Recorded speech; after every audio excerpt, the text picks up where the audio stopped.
System पर सवाल। Next. जमानत देना या न देना अपराध की प्रकृति पर तय होता है। पाई। कुख्यात अपराधी इस तरह से जेलों से बाहर आने लगे तो वे फिर अपराध नहीं करेंगे, इसकी गारंटी कौन देगा? प्रश्नवाचक। पैरा। उत्तर प्रदेश के एनकाउंटर के मामले में सुनवाई के दौरान माननीय उच्चतम न्यायालय में प्रधान न्यायाधीश S.A. बोबड़े की तल्ख टिप्पणी को समूचे देश के संदर्भ में देखा जाना चाहिए। पाई।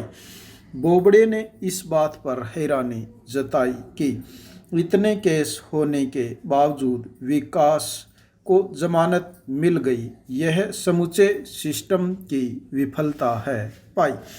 शीर्ष कोर्ट ने जब यह कहा कि जिस व्यक्ति को जेल की सलाखों के पीछे होना चाहिए उसे जमानत मिली, तो यह संकेत एक तरह से देश भर में कानून के उस राज की ओर भी है जिसमें संगीन अपराध करने वाले खुले घूमते दिखते हैं। पाई। विकास तो महज वानगी है। जिन अपराधियों को जेल में रहना था वे प्रक्रियागत खामियों का फायदा उठाते हुए न केवल जमानत या पैरोल ले आते हैं बल्कि अपना खौफ दुगुना करने में कामयाब हो जाते हैं। पाई। विकास के मामले में भी ऐसा ही हो रहा था। पाई।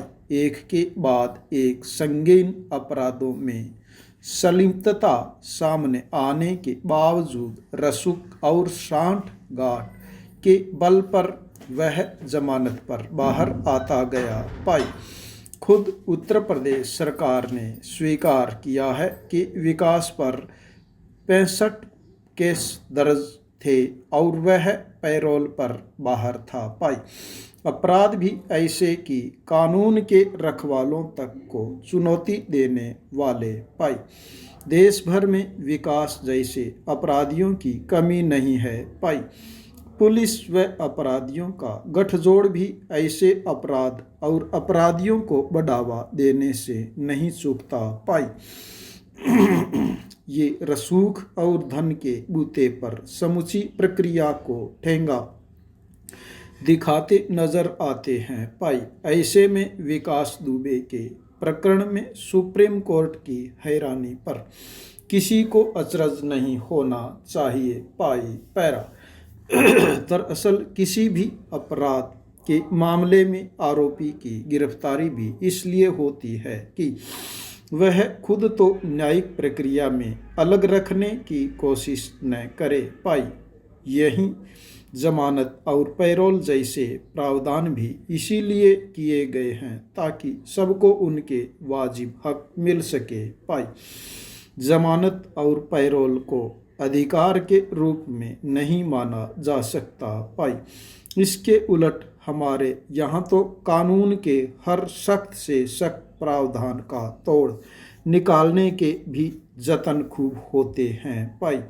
वाकई में जिन्हें जमानत मिलनी चाहिए वे तो पुलिस से लेकर अदालतों तक चक्कर लगाते रहते हैं और रसूखदार प्रक्रिया की खामियों के सहारे कानून के शिकंजे से दूर रहने में सफल हो जाते हैं। पाई। विकास भी उत्तर प्रदेश में खौफ का पर्याय बन चुका था। पाई। उसके राजनीतिक रसूखात भी जग जाहिर थे। पाई। कोई अपराधी संगीन अपराध करने के बावजूद आसानी से जमानत पर क्यों बाहर आने में सफल हो जाता है, इन कारणों पर भी निगाह डालना जरूरी है। पाई। कई मर्तबा तो पुलिस भी अपराधी के खिलाफ समुचित तथ्य होने के बावजूद जानबूझकर इन्हें अदालत से छिपाने का प्रयास करती है। पाई। पुलिस व अपराधियों का ऐसा गठजोड़ ही माफिया राज को बढ़ावा देता है। पाई। जमानत देना या न देना अपराध की प्रकृति पर तय होता है। पाई। कुख्यात अपराधी इस तरह से जेलों से बाहर आने लगे तो वे फिर अपराध नहीं करेंगे, इसकी गारंटी कौन देगा भाई। पुलिस को अपनी कार्यशैली में बदलाव लाना होगा, तभी अपराधियों में भय, आमजन में विश्वास का ध्येय वाक्य सार्थक होगा भाई। नेता कुर्सी बचाने के लिए भागदौड़ कर रहे हैं भाई। 5 स्टार होटलों में ठहर कर मौज कर रहे हैं भाई। जनता चाहे भूख से मरे या कोरोना से भाई, इनको क्या परवाह है भाई। ये भूल गए कि जनता ही है जिसने अपने को वोट देकर इसीलिए भेजा है ताकि वे आमजन के हितों का ध्यान रख सके भाई। उसी जनता की खून पसीने की कमाई से ये सब जनमत का अपमान करते हुए अपनी कुर्सियां बचाने में लगे हैं भाई। पैरा बाड़ाबंदी में रह रहे हमारे विधायक एक तरह से जनसेवक के रूप में अपने सामान्य कामकाज से इन दिनों दूर रह रहे हैं। भला इन विधायकों ने कभी जनता की भलाई की भी नहीं होगी।